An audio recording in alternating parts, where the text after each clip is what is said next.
દિલ્હી વિધાનસભામાં ભારે હોબાળો, આતિશી સહિત આપના 22 ધારાસભ્યો એક દિવસ માટે સસ્પેન્ડ. દિલ્હી વિધાનસભાની કાર્યવાહી મંગળવારે હોબાળા સાથે શરૂ થઈ હતી. ઉપરાજ્યપાલના અભિભાષણ વચ્ચે વિપક્ષ આમ આદમી પાર્ટીના ધારાસભ્યોએ ભારે હોબાળો કર્યો હતો. સ્પીકરે વિપક્ષ નેતા આતિશી સહિત હોબાળો કરનારા તમામ ધારાસભ્યોને બહાર જવા આદેશ આપ્યો હતો. તેમજ આજે દિવસ દરમિયાન તેમની સદનની કાર્યવાહીમાં ભાગ ન લેવાનું સૂચન આપ્યું. આજે સદનમાં રજૂ થનારા CAG રિપોર્ટના કારણે વિપક્ષ આમ આદમી પાર્ટીએ વિરોધ કર્યો હતો. ભારે હોબાળાના કારણે સ્પીકરે વિપક્ષ નેતા આતિશી અને આપના 22 ધારાસભ્યોને સદનની બહારનો રસ્તો બતાવ્યો હતો. સદનની કાર્યવાહી શરૂ થતાં જ હોબાળો શરૂ કર્યો હતો. સદનની બહાર પણ વિપક્ષે સરકાર પર આક્ષેપબાજી કરી હતી. દિલ્હી વિધાનસભામાં આજે CAG રિપોર્ટ રજૂ કરવાનો હતો.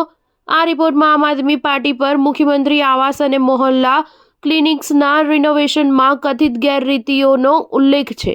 CAG રિપોર્ટના કારણે દિલ્હીની ભાજપ સરકાર આમ આદમી પાર્ટી અને અરવિંદ કેજરીવાલ પર પ્રહારો કરવા તૈયાર છે. લેફ્ટનન્ટ ગવર્નરે પોતાના અભિભાષણમાં કહ્યું હતું કે સરકાર મોટા 5 ટોચના મુદ્દાઓ પર કામ કરશે, જેમાં યમુના સફાઈ, પ્રદૂષણ, ભ્રષ્ટાચાર મુક્ત શાસન, બિનસત્તાવાર કોલોનીનું નિયમિતકરણ સામેલ છે. ઉપરાજ્યપાલે અભિભાષણમાં ભાજપ ધારાસભ્ય મોદીના સૂત્રોચ્ચાર કરી રહ્યા હતા.